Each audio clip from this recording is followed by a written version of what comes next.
Olá, sejam todas muito bem-vindas para o segundo episódio do Senta que lá vem histórias. É um prazer enorme estar aqui com vocês nesse segundo episódio que eu venho hoje trazer uma pessoa muito especial e muito querida. Essa pessoa é uma artista alagoana muito inspiradora, que tem uma história de vida muito especial, muita coisa para contar aqui para vocês que eu tenho certeza que vocês vão sentar e vão se inspirar com a história dela.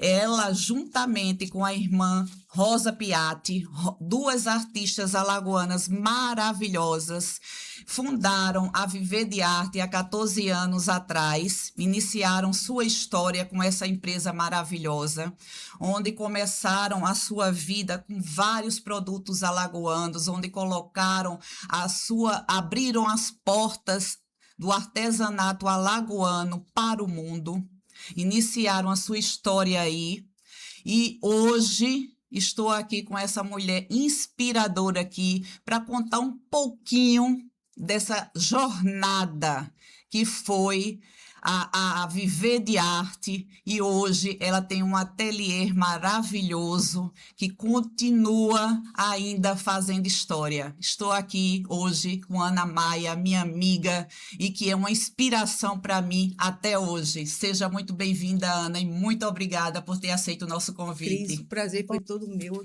de ter esse convite e poder estar aqui com você, tete a tete, nessa conversa, onde você fez parte, boa parte dela, né? Na época que a gente fundou a Viver de Arte. É uma história longa, né? Cheia de histórias dentro dela, que pareceu um sonho, assim, se dissesse na minha infância ou na minha juventude, o que é que você vai ser quando crescer, eu não imaginaria nunca a trajetória que eu fiz, que é não que eu me programei, não que eu planejei, mas que foi acontecendo espontaneamente durante todo o meu processo, né? Começou com coisas eu dentro de casa fazendo, pintando, eu sempre gostei de pintar, e um erro que eu dei no papel, eu coloquei na luz assim, e digo, opa, né? Isso aqui dá um match, né? E pode virar uma luminária. E foi assim, com coisas pequenas que foram crescendo, assim, foi dando assim, uma dimensão que eu jamais imaginaria chegar. E tudo isso, a gente, apesar de ter uma história bem longa, né, que começou há 25 anos atrás, a gente nunca teve acompanhamento que você sempre fala, né, acompanhamento de fazer as clipagens por onde a gente passava, né, assessoria, que eu falo, na assessoria jornalística. Então, foi uma pena, na época não tinha WhatsApp, você não tinha máquina à toa, assim, que tinha fotografia, a gente pudesse fotografar os momentos surpresas que eu tive quando eu chegava numa feira ou eu ia expor e estava na rua, passava por uma banca de jornal e estava lá no Le Monde, na parte de decoração, no domingo, produtos nossos sendo expostos, né? Então, tudo isso chegou espontaneamente, nunca que a gente mandou matéria para fazer assim, olha, para tentar sair numa Bazar, tentar sair numa Vogue, tentar sair no Le Monde, nunca, e saiu matéria em todas essas plataformas, e chegaram para a gente assim, olha, você está na Bazar, está na Vogue inglesa. Como assim na Vogue inglesa? Então, na época só era e-mail, então eles mandavam a fotografia, alguém tem que mandar para você a original. Então, foi tudo muito surpresa para a gente, né? E como eu falei aqui no início, começou dentro da minha garagem, no fundo do meu quintal. E Rosa também, né? Nós duas fazendo, depois é que a gente começou a levar a sério na parte profissional. Porque foi uma demanda tão grande que assustou. A gente teve que formar um time, de repente, de uma hora para outra. A gente não tinha ninguém, como é que se chama? Profissional, habilitado para entrar um pouco na escala que o mundo queria, entendeu? Então, foi muito, muito complicado para a gente teve que treinar, a gente descobriu, por eu ser arquiteta, a Rosa também, que é na parte a gente nunca teve nenhuma não é da geração de AutoCAD, a geração da gente é de caneta, é de lápis, é do esquadro. Então, o nosso traço era mão livre, sempre foi a mão livre. Então, a gente percebeu que os grafiteiros na rua, eles pichavam os muros, eles tinham o dom de ter um traço firme. Então, a gente começou aí a treinar meninos grafiteiros na rua para trabalhar com a gente. E foi aí que a gente conseguiu ganhar, assim, chegamos a ter quase 45 meninos trabalhando na rua. Outros que indicavam outros, eu tenho um primo, eu tenho um parente, eu tenho uma pessoa que mora no final da rua que pode fazer. Todos eles eram rapazes. É impressionante. O traço da gente só ia de acordo com a forma como o homem trata a caneta, entendeu? Trata o seu traço. E foi assim uma descoberta atrás da outra, né? E Vocês foram formando a equipe à medida que vocês iam encontrando Isso. e preparando a equipe com meninos de rua, com pessoas que conheciam. Eu conheço fulano que Isso.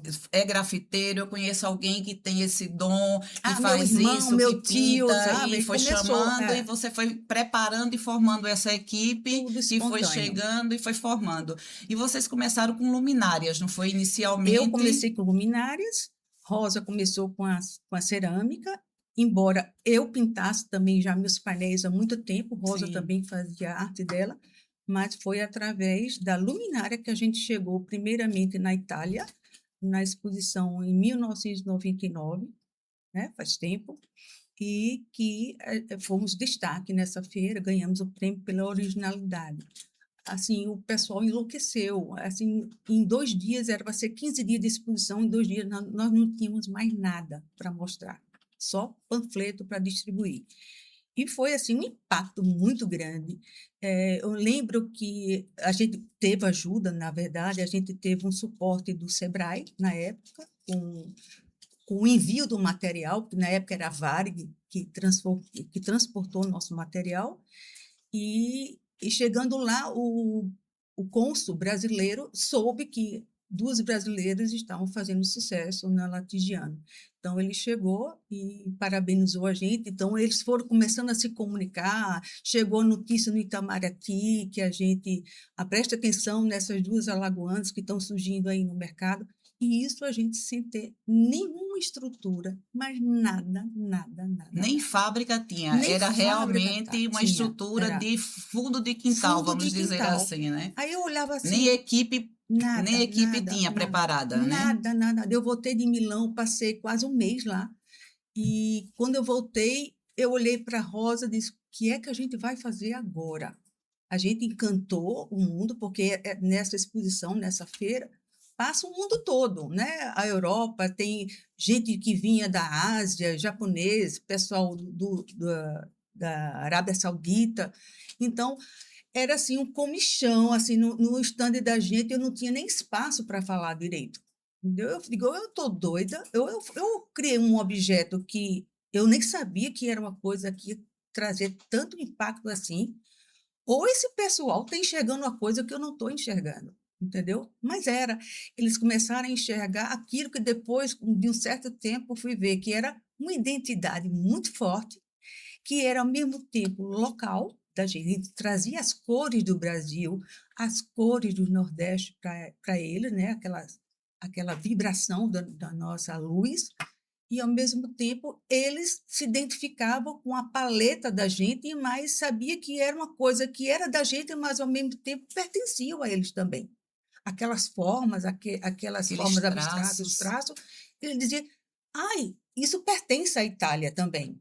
Isso pertence à Inglaterra também. Então, foi assim, esse encanto do local com o global, né? Então, foi um casamento assim que foi muito feliz, mas muito penoso. Essa é a palavra que eu posso dizer. Muito E que penoso. vocês chegaram com muitos pedidos, né, aqui, Muitos pedidos, para né? vocês atenderem, né? Não dávamos conta. Na época, os pedidos eram feitos através de carbono, né? Você tinha um bloco de nota E o carbono, me lembro que no final da feira a gente chegava toda de carbono, dos pés às cabeças.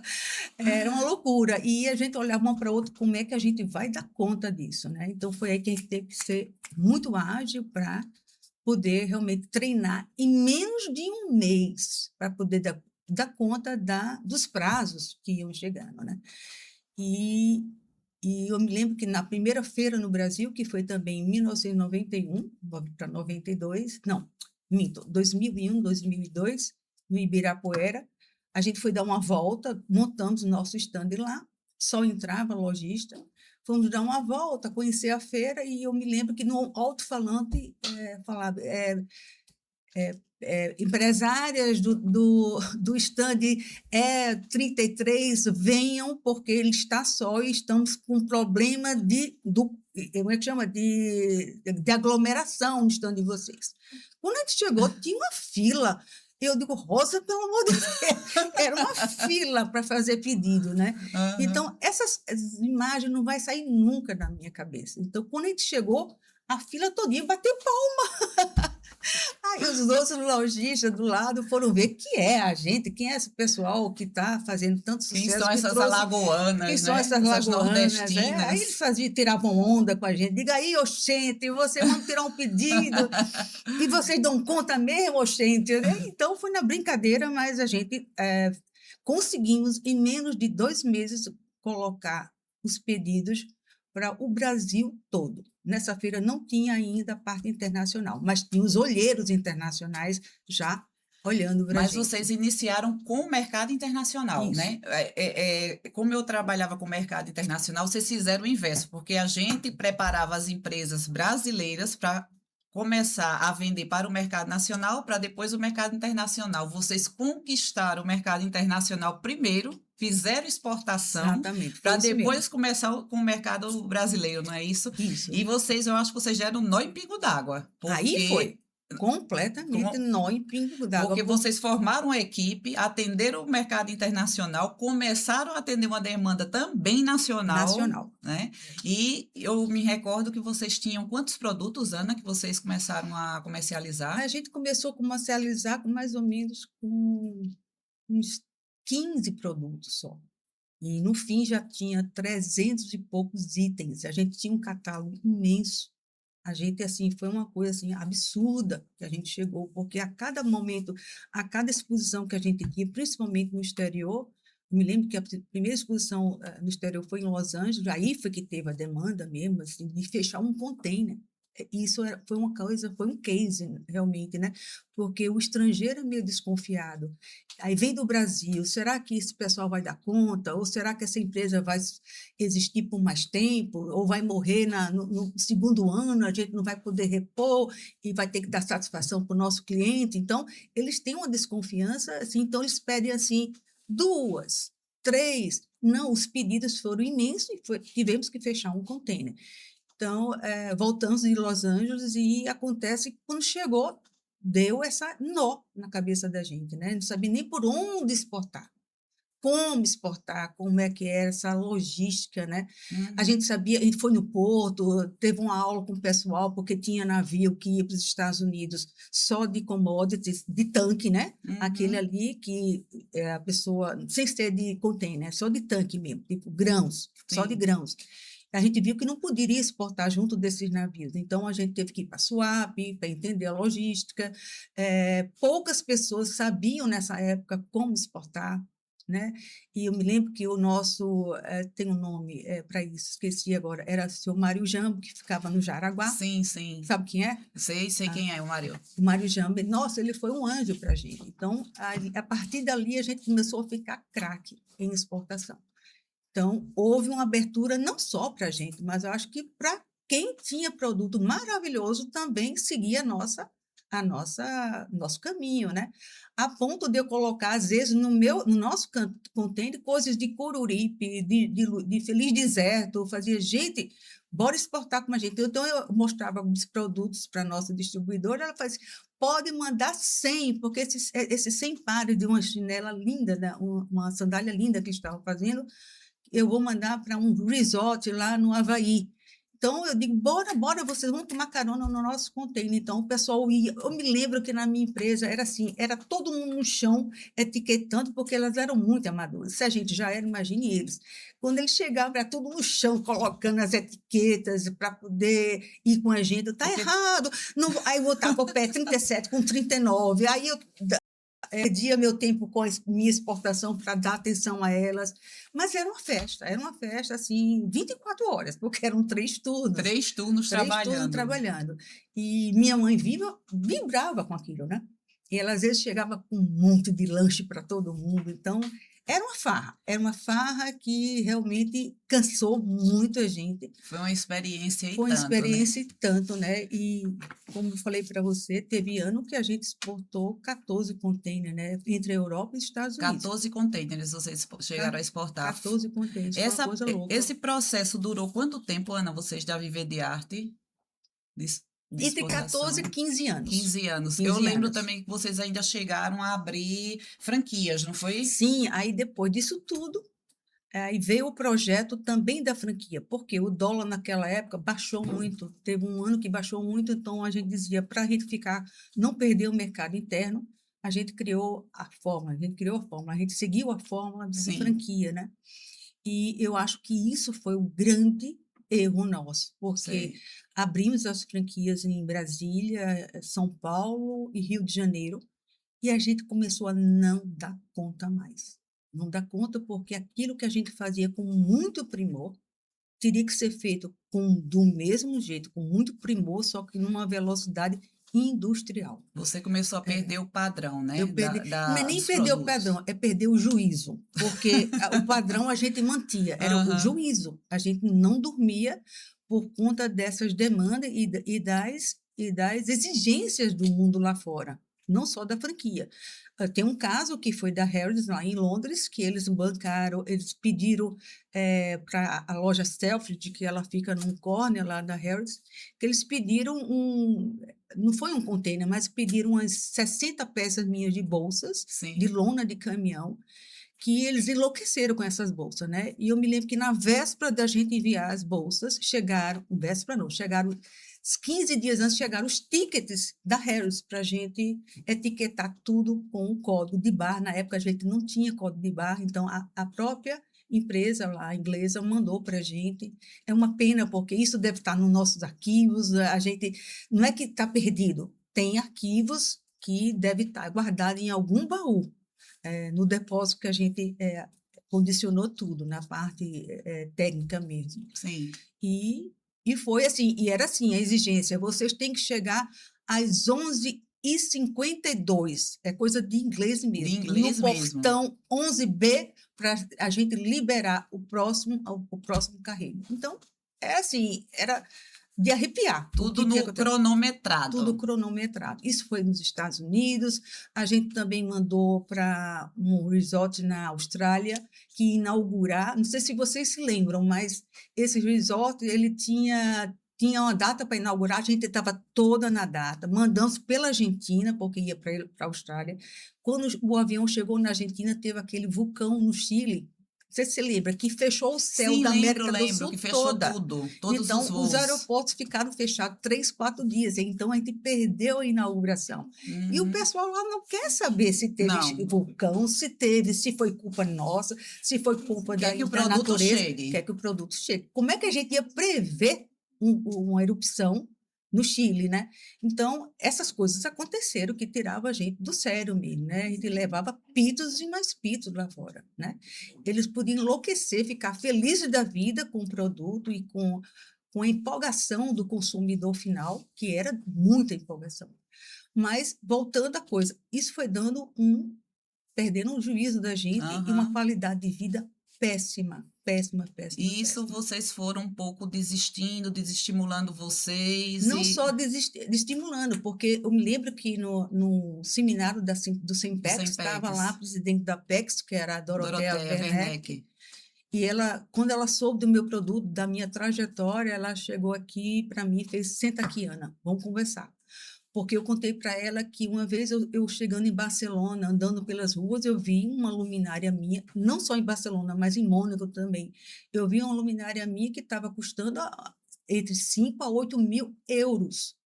Quando eu vendia para digamos que eu vendia, acho que eu vendia a R$ 800 na época. Meu Deus do céu. Então, a gente não ganhava dinheiro nunca com isso. Alguém estava ganhando dinheiro com isso, né? Ou era distribuidor ou era o próprio lojista. Aham. Então, a Dorothea Werneck chegou assim, olha, se você passar por uma vitrine lá fora e seu dinheiro não poder comprar o seu produto que você produz, tem alguma coisa errada, saia dessa rota, né?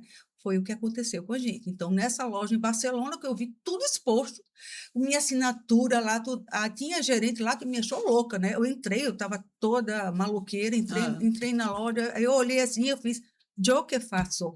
Aí a mulher não entendeu nada, fez que essa louca que chega aqui dizendo que é ela que faz, né?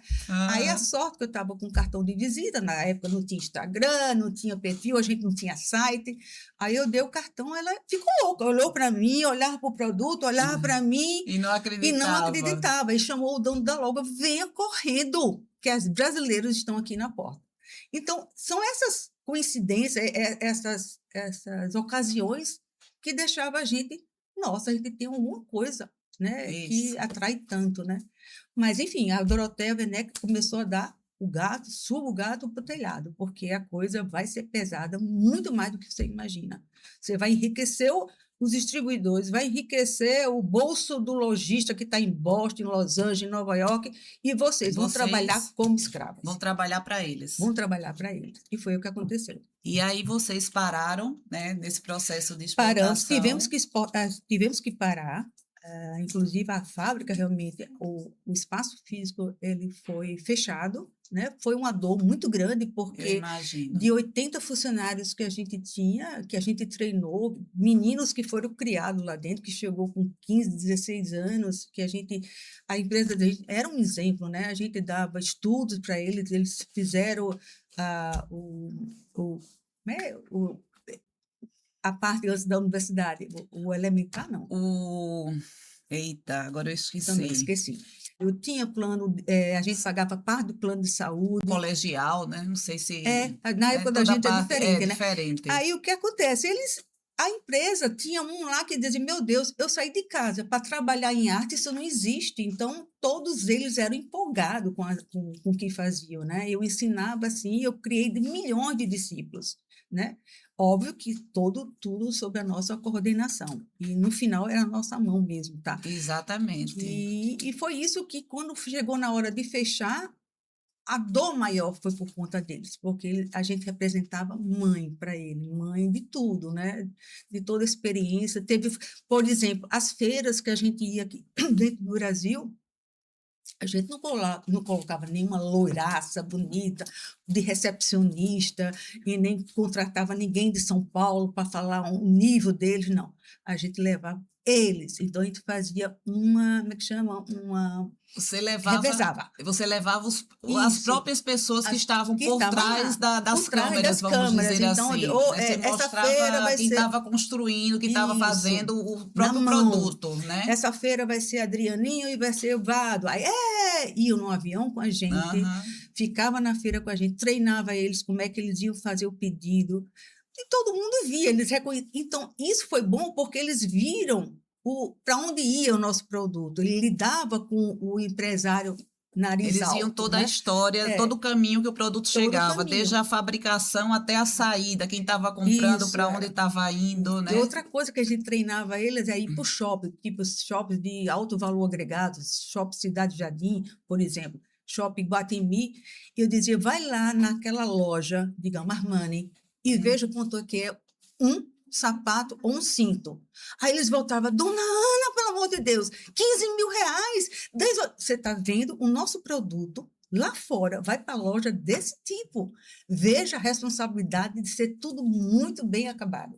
Então, eles voltavam para Maceió, ia espalhando a fofoca entre eles, e na próxima feira, só sei que todos eles foram. Vendo uma outra realidade, um outro mundo. A gente levava eles para museu, tudo.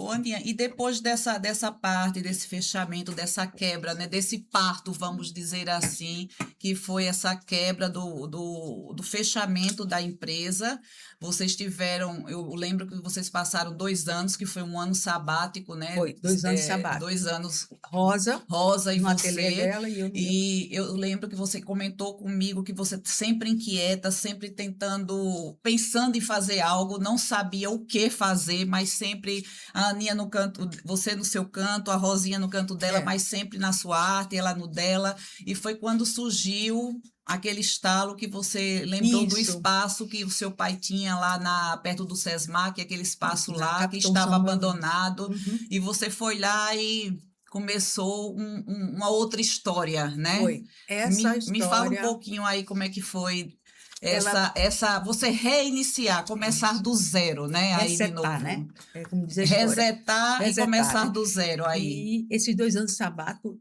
ao tempo que eu produzia em casa, ia me dando comichão. Digo, meu Deus do céu, eu sentia falta do contato humano, dos meninos trabalhando comigo, de eu ensinar e tal. Aí surgiu esse espaço que era do meu pai, que era a parte de engenharia e arquitetura, né? O Vinícius e Zélia, mamãe na parte de baixo e ele na parte de cima, cálculo e projeto. Estava alugado há muito tempo, desalugou, e eu disse, nossa, eu ali tenho um espaço maravilhoso. É em frente a uma vista linda, né? Que é a Lagoa Mudaú, você vê o centro e vê o mar. Eu disse, é a chance que eu tenho de começar ali, numa partezinha lá no fundo. E eu fui para lá, eu me lembro que era quase tapume, né? Eu cheguei lá e fiquei numa sala de 4x4 e comecei, e, e vi que a coisa, as pessoas nunca esqueceram da gente, porque aqui em Maceió, quem vinha, os turistas que vinham, queriam ver as meninas. Eu quero Uhum. ver o trabalho das meninas. As meninas desapareceram. Desaparecemos da Ponta Da Verde, Ponta Verde. desaparecemos do Farol. Então, todo mundo ficava, onde é que elas estão? Então, a ideia de eu ter ido para lá foi assim, olha, elas estão num lugarzinho lá, escondidinho, perto de um mirante e tal. Então, eles começaram a bater lá. Olha, vim ver vocês, vim ver aqui, o que é que vocês estão produzindo, por que vocês pararam? Então, assim, a exigência disso, não, essa coisa de querer ver a gente novamente, não a gente, o nosso O produto, produto de os vocês. produtos, a necessidade que eles tinham foi um empurrão para a gente, fez, não acabou, a sua história não acabou. Você vai recomeçar e vai recomeçar de outra forma. Aí, eu me lembro que um primeiro cliente em potencial que chegou lá foi o o criador da arte das Olimpíadas do Rio de Janeiro, que construiu todas as Olimpíadas. E Ele, ele foi lá no ateliê, ele foi lá no lá Mirante, no Mirante. perto da Santa Terezinha, É, da igreja da isso. Santa Terezinha. Aí, quando ele soube que a gente estava escondida, né, ali, ele foi. Aí ele ficou louco, né? Ele foi com a máquina teleobjetiva. Eu me lembro quando ele saiu, eu fiquei morta de medo, porque quando a gente abria a porta, só tinha lixo, mosquito, tinha a árvore, a Ficus, que ainda hoje está lá, maravilhosa. Tinha um Tarzan que morava lá em cima, e era Tarzan mesmo, tinha colchão, tinha corda, ele fazia banheiro, fazia de tudo nessa árvore.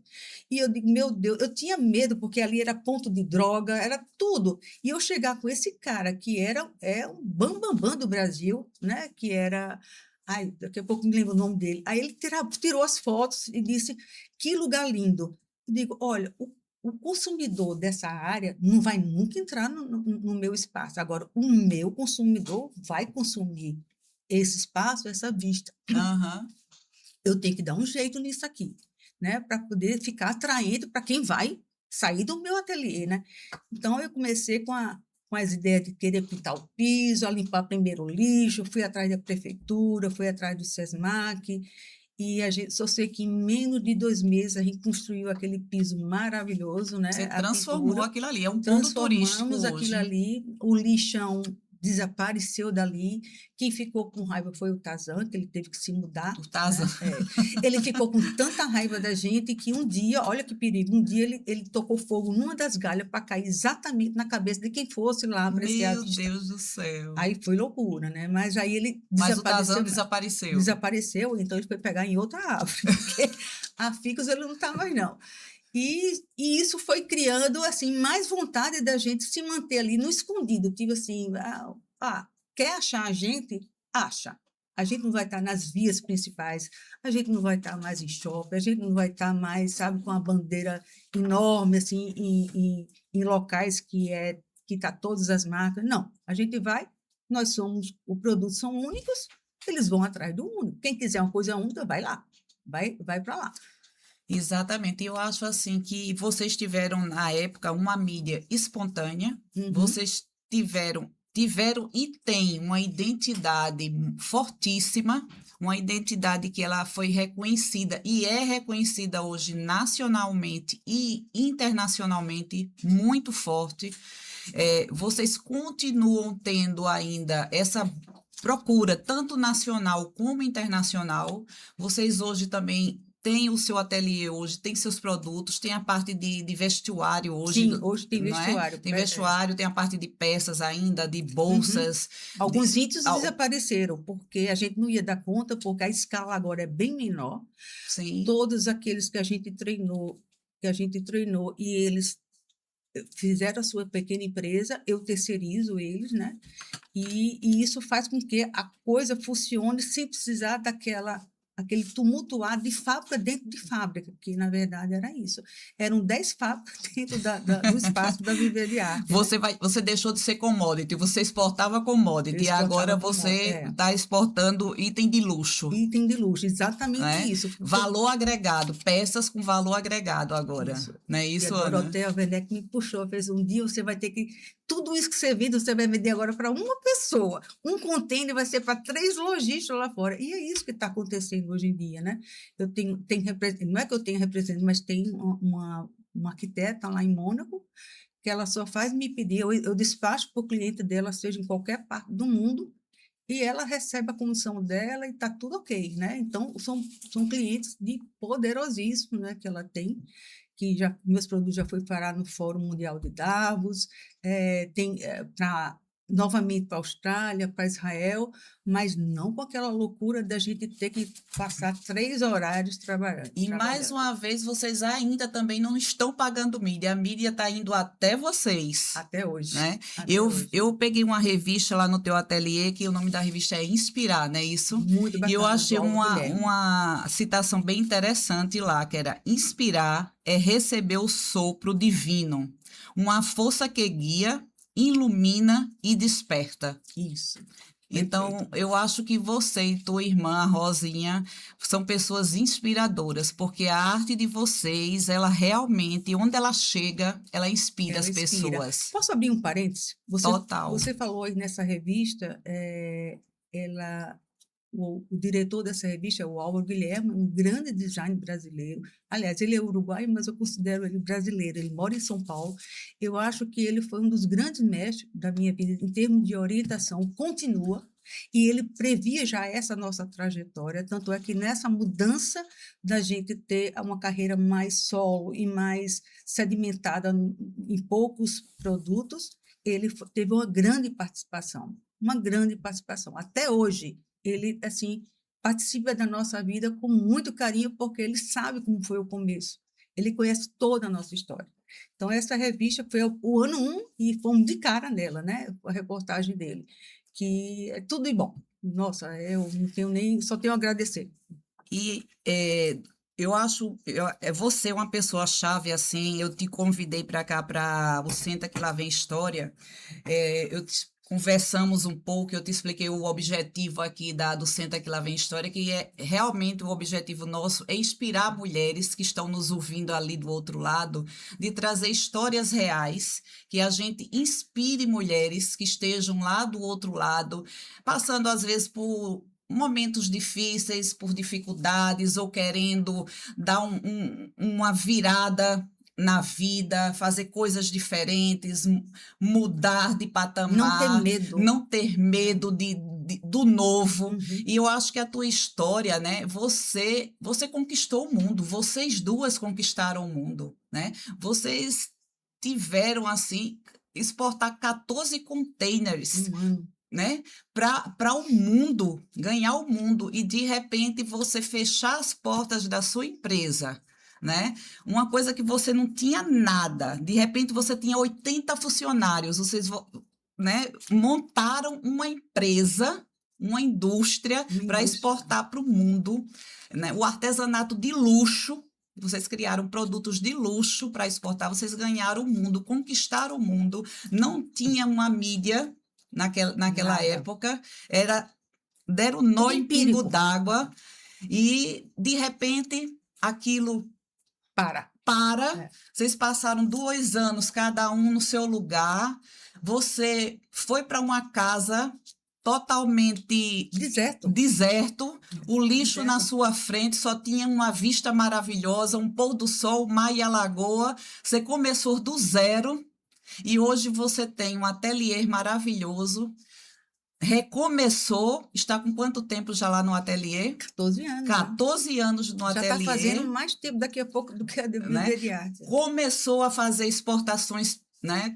Pequenas pequenas exportações, exportações. né? Que é bom lembrar Está disso. trazendo outros grupos lá para entrevistas, Isso, reuniões, workshop, né? workshops, Fazendo essa interação, está sendo né? realizados lá dentro do teu ateliê, então está tendo outro tipo de Dinâmica. de dinâmica, não Que só na outra não que tinha. não tinha. Era. Então, você não teve medo, você não parou. Você continuou com aquela inquietação dentro de você. Teve uma parada assim que eu diria que te tirou o chão, Tirou. né? Tirou, mexeu demais com você, mas você não parou, você não teve medo. E você começou do zero. E outra coisa, tirou do chão porque também foi uma época também emocional de particular minha também, Aham. né? Na minha separação. Então, tudo isso mexeu Demais. demais nesse processo todo, né? Demais. Eu acho que você, por isso que eu fiz questão de lhe trazer, porque você tem tudo a ver com o meu projeto. Com É mesmo, Senta que lá Cris. vem história, porque você é uma mulher inspiradora, você recomeçou do zero. Você tinha tudo, perdeu e recomeçou, você foi resiliente. Você Não, a pegou coisa que eu mais... forças, né? Você juntou forças de onde não tinha, recomeçou e hoje é uma mulher de sucesso, você é inspiradora, você é, continuo sem medo. Apesar da continua sem idade, do medo. cansaço, porque vai dando um cansaço, uma fadiga, Vai, né? vai. Mas a gente vai se Não é que a gente não encaixando. tenha medo, não é que a gente deixou de ter medo, a gente continua, mas a Continua, gente enfrenta, né? enfrenta. São Vai de dificuldades, são acordo, barreiras, mas a gente continua todas as enfrentando. barreiras a gente tem que enfrentar. Hoje, o que você diria para aquelas mulheres que estão hoje nos ouvindo aí? Qual é a mensagem que você diria hoje para elas ali, para a gente encerrar esse nosso bate-papo? Qual a mensagem que a gente deixaria ali para elas hoje? Eu acho que Olhando para ali. que a lamparina dela está dentro, né? Elas não têm ideia do quanto essa lamparina pode começar a surgir luz na vida dela, né?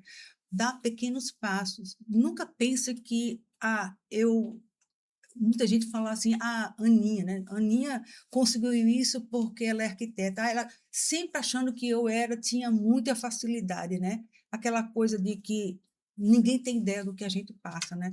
Então, não tenham medo de jeito nenhum. Por mais que vocês tenham ao lado de vocês desânimo, ou assim, olhe, preste atenção, não vá fazer isso, olhe, essas coisas, esqueça, se é do seu sonho, se é da sua vontade, se é aquilo que lhe faz vibrar, põe essa lamparina para fora, porque esse nome desse projeto, assim, foi super feliz, Cris, você, porque tem muita gente capaz, muita mesmo.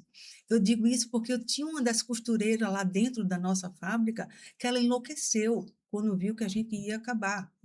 E a gente não tinha nem como empregar depois, porque 2 anos de sabato dentro de casa, a gente não tinha, nem era empresário, não era mais nada, né? Só tinha dívida a pagar.